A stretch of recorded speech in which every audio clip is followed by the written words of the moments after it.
Lightning, one of nature's most spectacular, most awe-inspiring and most terrifying displays of raw power, 5 times hotter than the surface of the sun, it hits the surface of the earth with up to 5 gigajoules of electrical energy shot down from the sky at 300 million miles per second.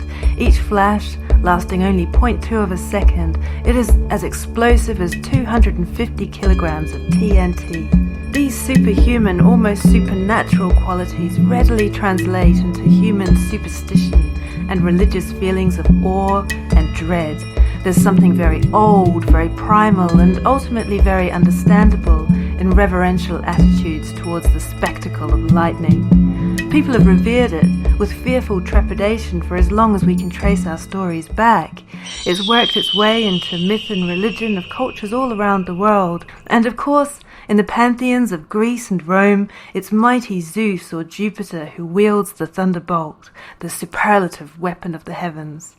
It's with the thunderbolt that the king of all the gods won his high throne on Olympus by using it to overcome and vanquish the titans of the previous generations, and with the thunderbolt he kept all the other gods, and indeed humans, in check.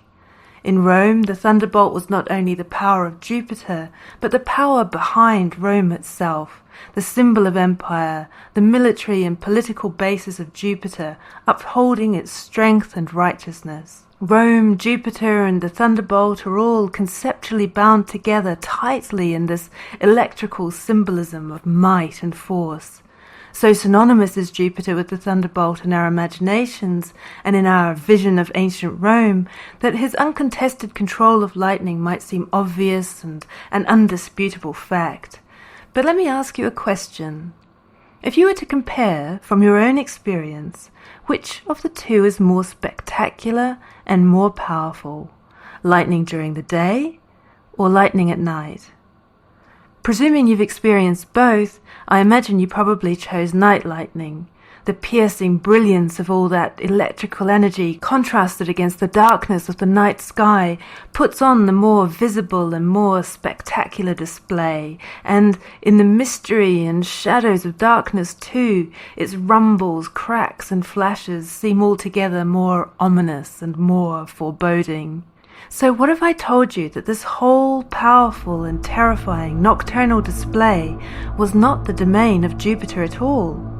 What if I told you that there was, in Roman tradition, another god in charge of the night lightning? What if another deity was worshipped as Jupiter's counterpart in darkness? Would that turn the world of Olympus on its head? Well, here is the god that does just that, a shadow within a shadow. In this episode, we enter the realm of Sumanus.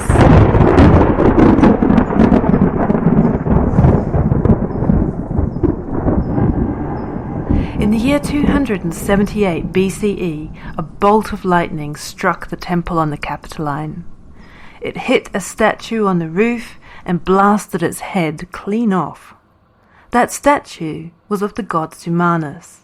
The incident is recounted by Cicero, who has his brother Quintus recount the strange events that followed. The head seems to have been a matter of some importance because, since it couldn't be found, the Haruspices, these are Etruscan priests who were experts in lightning, were called to the scene to help.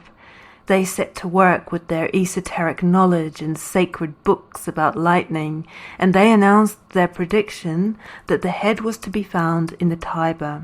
Despite the seeming unlikelihood that it could be jettisoned so far, that is, we are told, where the head was recovered, in precisely the spot the Haruspices had said it would be. Now, in the conversation that Cicero is presenting, the point is that the Haruspices, these priests, had accurate and reliable knowledge and were worthwhile paying attention to. But we needn't bother ourselves with that argument. For our purposes, what's important is that here is a statue of Sumanus in 278 BCE in prime religious real estate, the roof of the Capitoline Temple itself. And so here we just want to stop and back up and ask, well, who on earth is Sumanus? And it's a good question, but not an easy one to answer. If you go and look him up, you'll find out 2 main things.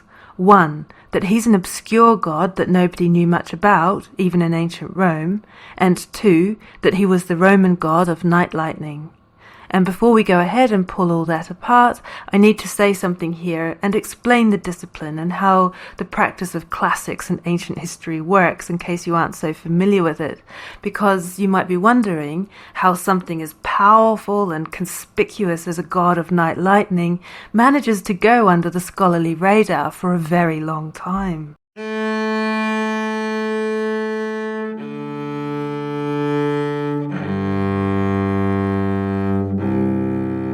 Now, classics and history are extremely demanding and rigorous disciplines. The material we work with is dense, confusing, contested, and usually fragmentary. So when chasing any given research questions, endless other peripheral questions invariably arise, and in addition to details directly related to the topic, constellations of other details cluster, all of which need to be carefully checked and cross-checked, and you can go down rabbit holes within rabbit holes of research, and it can take days to come up with a simple footnote. So what I don't want to do here is make catchy, clickbaity titles that would probably get more views, like "You've been lied to about Roman religion," or "The god historians don't want you to know about, here's everything you should know." Nor do I want to give you the impression that historians are lazy or stuck in their ways, as some conspiratorially minded people would have you believe. Neither of these things are remotely true. It's like this. If you are researching, say, divination in mid-Republican Rome, then you might come across a reference to Simanas like the one I've just told you about, where he gets his head blasted off into the river. Now, it's entirely possible you've never heard of Simanas, and so you'd go to look him up in some reputable sources, and you'd find scholars going a long way back saying the two main things I've already told you. One, that he's an obscure god that nobody knew much about, even in ancient Rome, and 2, that he was the Roman god of night lightning. And if you felt it was relevant enough to your research to know more, you would then go to the primary sources, the evidence from Greek and Roman writers, to see what they have to say in their own words. And if you still weren't satisfied that you had a handle on it, you'd then read around the subject some more to find out what kind of research is being done on the topic. Sometimes this turns out to be overwhelming amounts, and sometimes, as is the case with Simanas, there's surprisingly little. However, this question is only a peripheral detail, and you're already a long way off from your actual research question about Republican divination, and so you pull back at this point and return to the task at hand. You write a footnote explaining that Simanas was an obscure god that nobody knew much about, even in ancient Rome, and note that he was the Roman god of night lightning. You cite the ancient sources and add a bibliography of current scholarship, and then you move on. So it's not until somebody comes along with different research questions, for whom Simanas suddenly leaps off the page and into the spotlight, that it becomes clear that there is work to be done. And this is how the study of history works. After undergrad level, it's never a matter of simply learning and regurgitating facts. It's a fluid thing, a process always in motion. New arguments make us reconsider old ones, new evidence comes to light, and contemporary culture is continually making us return to the past with new questions. A lot of people don't realize this and think it's just a matter of finding out and relating what happened. But in the shifting sands of history, things rise and sink and emerge anew. And some things just hover for a very long time until someone pulls it out and says, "Hang on a minute," just like we're doing here. Because if you grab the decapitated head of Simanas out of the Tiber and realize that it's just been shot off the top of the Capitoline Temple by a lightning bolt, then there are questions. And if you think about it in the context of our series, inevitably you're going to say, "Hang on a minute. How can these two things even be simultaneously true? How can a god be both obscure and have powers that rival, if not eclipse, those of Jupiter's?" And then you get to thinking, okay, there's a problem with how we've been writing this god off so simply and so easily, and, well, here we are. So who is Simanas? Well, if you go to the primary sources, you quickly find the reason why everyone says he was obscure and nobody knew who he was. That's basically what a couple of sources seem to actually say. Of the handful of literary sources that mention him, two are always understood as direct expressions of his unknown and enigmatic nature. Most damning to modern appraisals of his importance in the Roman pantheon is the poet Ovid, who says his name and then adds quisquis is est. So he says Sumanus, quisquis is est. It means Sumanus, whoever he is. And this is invariably taken to mean that Ovid had no real idea who Sumanus was, and that this was indeed an obscure deity. The second comment, which has been so damning to Sumanus's memory, is a passage from the Roman antiquarian Varro, which was preserved because it was quoted by Augustine in the 4th century, and this is a direct statement of a diminution in the importance of Sumanus over time. He writes, "The ancient Romans worshipped, I don't know which Sumanus, to whom they attributed nocturnal lightning, more than Jupiter, to whom the daylight lightning belonged. But after the construction of the distinguished and lofty temple for Jupiter, due to the splendor of the sanctuary, the crowd rushed towards him, so that hardly anyone can be found who remembers even having read the name Sumanus, that can no longer be heard." So Varro is actually saying something astonishing. He's saying that Sumanus had been extremely popular on the Capitoline until the point when Jupiter's great temple was built up there, and it was the splendor and dazzle of that new temple that made people forget the old cold, and Sumanus, as a result, diminished and faded from view over time. If you watched the previous episode about Terminus, the Roman god of boundaries, you might see some parallels here. The link is below for anyone that might be interested in going back and watching it. But here is another god, overshadowed and ousted by the great cult and temple of Jupiter.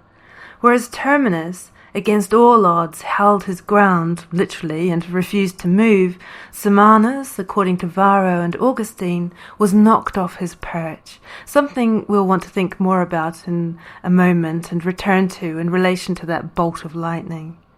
So fair enough, these ancient sources at first glance certainly give the impression that Sumanus was obscure. However, something you never want to do is take the sources at their word. We need to think about context, genre, and the intention of the writer. So Varro, by stressing a change in the deity's status, juxtaposes the Romans of old with those of his own day, and doing this is true to his self-proclaimed mission of writing his work in an attempt to save Rome's ancient gods from oblivion. A Sumanus languishing on the edge of remembrance suits that objective. Equally, the folly of the crowd, abandoning one previously popular deity for another with a better temple, also suits Augustine's purposes of undermining the city's pre-Christian past full of silly, fickle pagans. But in fact, Varro knew who Sumanus was, or at least he knew that he was a Roman god of nocturnal thunderbolts. Festus, another writer in the 2nd century, also records this point, which has become so axiomatic to repeat. Festus states it plainly that Sumanus was the deity in charge of night lightning, whereas Jupiter was in charge of lightning by day. And Ovid knew this too. After saying Sumanus, whoever he is, proceeds to give us very useful tidbits of information about his cult and worship. And clearly, what all these writers are aware of is that this Sumanus, whoever he is, entirely compromised Jupiter's supremacy. It implies a shared control of lightning and therefore power, which is an exceedingly un-Olympian idea and something that sits very uncomfortably in the Rome of our written sources. The idea that there was an imbalance in this relationship and that Sumanus was once even more exalted than Jupiter is even more astonishing. It's less surprising from a Christian Roman like Augustine, who wanted to detract from pagan religion. But for Varro, who was in the process of canonizing it, this is a statement worth taking seriously. To say nescio quem Sumanus, I don't know which Sumanus, while claiming the god had once been more powerful than Jupiter, credits enormous significance to him, even if, in the same breath, Varro means to undermine him. This sharing of Rome's thunderbolt in shifts is no comfortable conclusion if we want to relegate Cumanus to obscurity.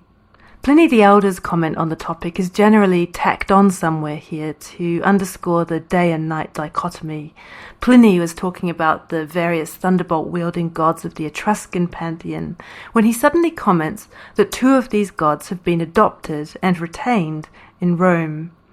He says of the 9 Etruscan gods who send the thunderbolts, quote, "Only 2 of these deities have been retained by the Romans, who attribute the thunderbolts in the daytime to Jupiter and those in the night to Cumanus, the latter being naturally rare because the sky at night is colder." This repetition of the idea that Cumanus was a Roman deity of night lightning does nothing to further the argument that Cumanus was obscure and insignificant. To the contrary, here's a writer in the latter half of the 1st century still attributing night lightning to Cumanus rather than Jupiter, and crucially, he does this in the present tense.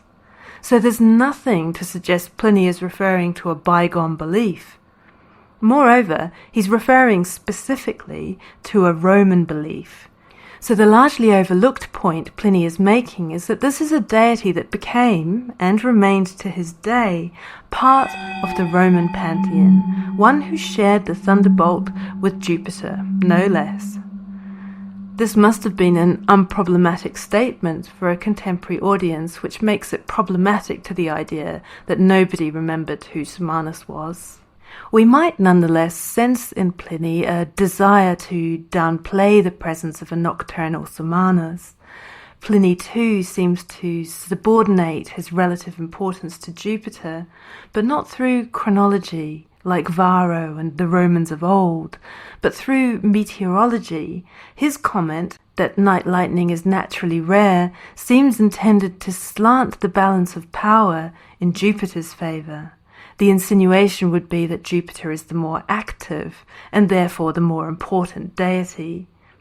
Yet the comment is complicated by the fact that, even by common experience, Pliny is wrong. Night lightning is more frequent, and moreover, due to its higher position in the sky, it's often more powerful. Anyone who's spent summers in Rome can attest to the wild and impressive nocturnal thunderstorms there. So let's say at this point that the jury is out about whether or not we believe, on the basis of these few quotations, that Cumanus was really as obscure as modern scholarship always repeats. But what else can be said about him? Well, nighttime and the realm of darkness often had underworld connotations, and things that happened at nighttime naturally evoked the more fearful side of life and death. Cumanus, wrapped up in his nocturnal shroud, was certainly one of those deities associated with darker forces. Despite telling us that he doesn't know who Cumanus is, Ovid tells us that in fact his festival day was on the 20th of June, and he tells us that on that day people sacrificed black rams to the god at his temple. His feast day also involved special wheel-shaped cakes called Suminalia. So we should note that a god for whom people yearly celebrate a festival day and make cakes is not a forgotten god, just as a god who has a temple in the city at which people make sacrifices is in no way obscure. But the fact that the sacrificial animals were black also tells us something important. It tells us that Cumanus was a chthonic deity, that is, a god of the earth and the underworld, and his domain was below ground, not above in the heavens like Jupiter, and blood spilled for him was spilled onto the ground itself. So there was something blacker and earthier about him that takes him further away from Olympian splendor and those glittering heights, and moves him more towards Hades and the deathly shades. In fact, ancient scholars used to argue about the meaning of his name, another hint that he wasn't so very forgotten, and among the different theories, one of them was that it was a shortening of 2 words, Summus Manium, meaning the greatest of the Manes, and the Manes were the spirits of the dead, thought to lurk in the oblivion of the underworld. One writer includes Sumanos in a group of infernal gods, and here we are treated to a glimpse of an entire slew of little-known deities known as the Dark Ones. Mana, Mantuona, and Mater Mania, Fura and Furina, and Intemperii, all goddesses associated variously with death, magic, chaos, mania, insanity, vengeance, broiling springs, and stormy weather. What all this tells us, whether or not the actual etymology of the name is correct, is that this Sumanos' domain was certainly felt to be the underworld, and that he wasn't out of place among those dark subterranean forces. In fact, Martianus Capella, a Christian commentator from the 4th century, clearly thought that as the Summus Manium, the greatest of the spirits of the dead, Sumanos was actually sovereign of the underworld, and that this was actually another name for Pluto himself. This impression of a cold and blustery underworld Sumanos might be deemed an anachronistic Christian misunderstanding, but if it was a misunderstanding, it was based on the impression that the god and his cult gave off. And there's another Christian source, a century earlier, who was clearly under the same impression. Arnobius also straightforwardly describes Sumanos as a Pluto figure. In discussing the famous classical myth in which the maiden Proserpina was abducted by the king of the underworld, Arnobius names not Pluto nor Hades as the one bursting out of the earth in his chariot to seize the young girl, but Sumanos. Sumanos himself becomes that dark lord. Arnobius, discussing allegorical readings of myth, even uses this as an example, saying that Sumanos bursting from the ground in a chariot is simple and straightforward as a metaphor, he says, because, I quote, "a chariot and Sumanos require no interpretation." Now he's talking about allegorical symbolism, but that doesn't matter here. The point is his familiarity with Sumanos, the very existence of the god first and foremost, but also the casual certainty with which he makes this prominent underworld identification, and the fact that he assumes his readers are also perfectly aware of what Sumanos and his chariot represent, even stating that these need no interpretation, strongly suggests an ongoing presence and cultural relevance even in the later empire. There's so much to be said about this deity and so much in current scholarship about him to argue against that this would become an inordinately long episode if we got into it all, and this is already turning into a long one. So let's turn to the archaeology, because that always gives us tangible evidence about what was happening on the ground, and in fact in Sumanos' case actually in the ground, because the archaeology reveals something incredible. Despite what some ancient people wrote about Sumanos, what we find in practice, just like the temple and sacrifices and feast days, is that he was very much still present in ritual and the physical landscape. This is directly connected to his role as the night thunderer. In Roman culture, there were very serious and very strict rules and restrictions about what happened to anything that was struck by lightning. And this is because it was understood to have been touched by the divine hand. Lightning was often hurled down in punishment, but it was also a divine sign, an omen, or sometimes even a great honor. So anything that had been in contact with the divine fire had, one way or another, been marked and instantly removed from the mortal realm. It couldn't be touched, walked upon, some writers even say looked upon, and it needed a whole catalogue of rituals to be conducted over it, and ultimately it had to be buried in a stone box and sealed off. A marker above ground always protruded to warn everyone of what lay on that spot, so that it would remain there forever undisturbed.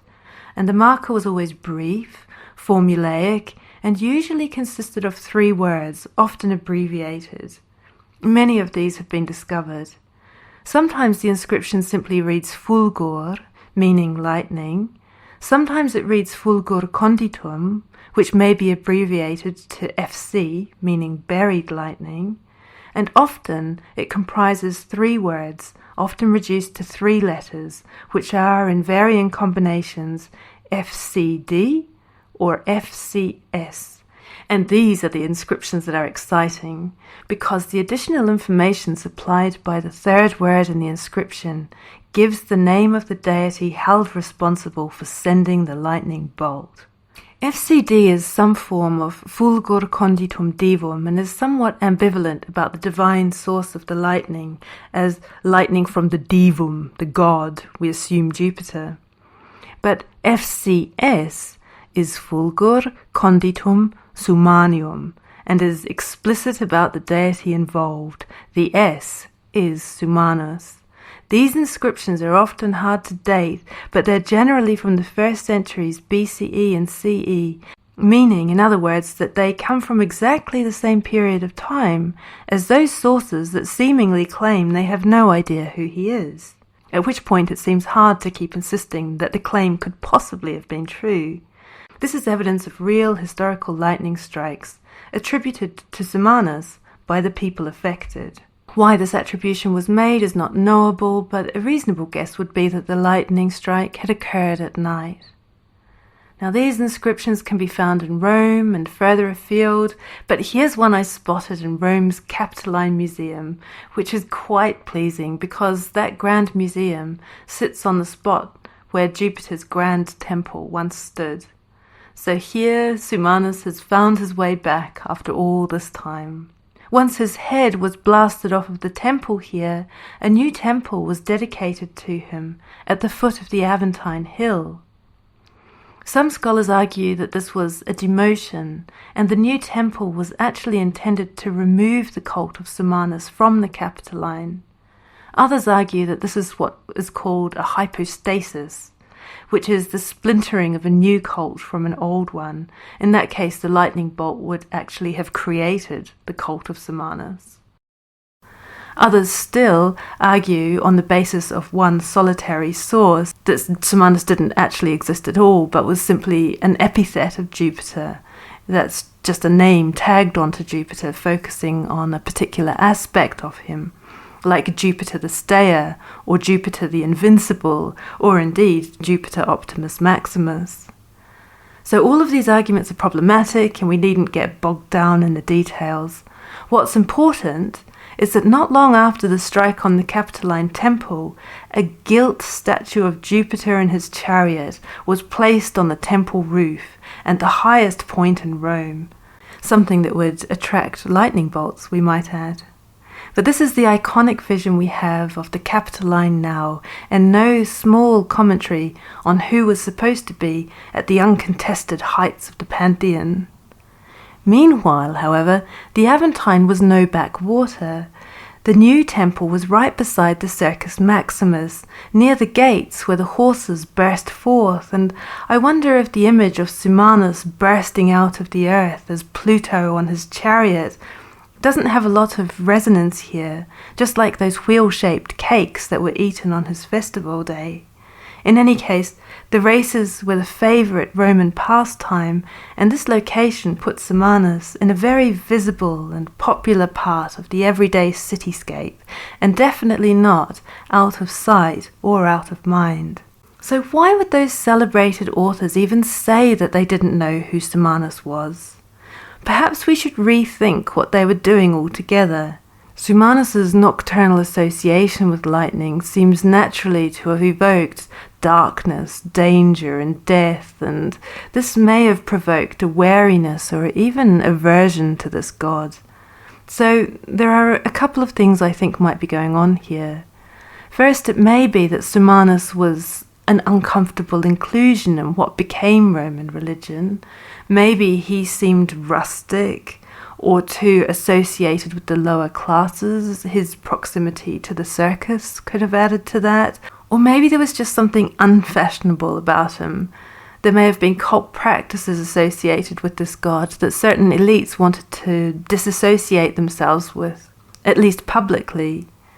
But Sumanus, whoever he is, couldn't you hear those words as contemptuous rather than genuinely expressing unfamiliarity? If I were to say your name and add, whoever that is, couldn't I just be dissing you?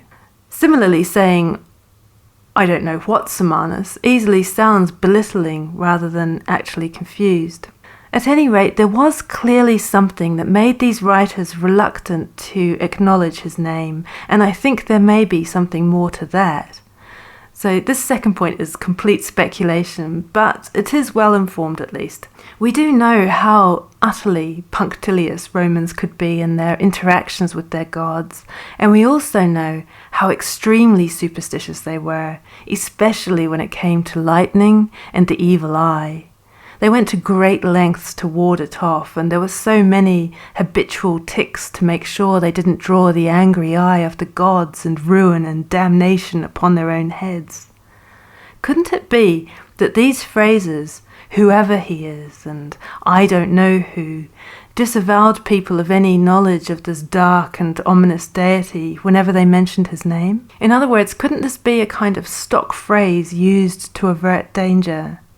If we were being fancy, we could call it apotropaic antiphrasis, which is simply a deliberate, rhetorical or ritualized use of dismissive or distancing language to avoid invoking a deity's power too directly. It was common enough in the ancient world, and they called the Black Sea the Euxine, for example, meaning the hospitable sea, because it was known to be treacherous and they wanted to appease it. Likewise, Mania, one of those dark goddesses listed earlier, she was often implored not to let a family member become good ones, by which they meant die, but they wanted to avoid saying it. In the same vein, I think it's entirely possible that if someone mentioned Sumanus, a dark and thunderbolt-hurling deity by name, they might immediately afterwards, superstitiously, add some such phrase to keep their head safe. Admittedly, not all authors did it, but then several of the ones we've discussed were from later periods and were also Christian, so they wouldn't.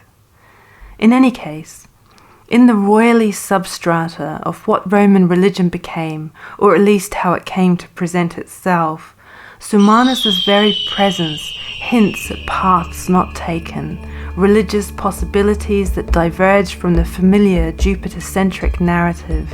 Sumanus evokes a Rome that had not quite settled on the divine provenance of its lightning strikes, and a capital in which mastery of the thunderbolt was not perhaps always as exclusively in Jupiter's domain as people generally liked to claim. Although scattered and fragmentary, the evidence for Sumanus adds up to something larger than the parts. The problem he poses is the same one of incongruity that we are pursuing in this series. If we don't try to harmonize his presence with the Greco-Roman veneer by trying to sideline Sumanus, either as an epithet, a parvenu spin-off of Jupiter, or as a barely remembered archaic god, we are faced with a problem more in keeping, I think, with what Roman society itself seems to have faced. A richness, messiness, and plurality endemic to polytheism generally. If we disavow ourselves of the familiar face of Greco-Roman religion as it crystallized with its mythological narratives and inbuilt hierarchies, the topic of the ownership of and access to the thunderbolt exposes a very different religious landscape, one riddled with confusions and contradictions due to the presence and prominence of other deities without narratives who did not fit that mold, some of whom compromised the very status of Jupiter himself. In the next episode we'll meet a few more of them, but that's enough for now. Take care out there. Maybe gods don't just disappear because we stop speaking their names. So if you hear thunder in the dead of night, well, let's just hope it's Jupiter, because if it's not, you might just meet Sumanus, whoever he is.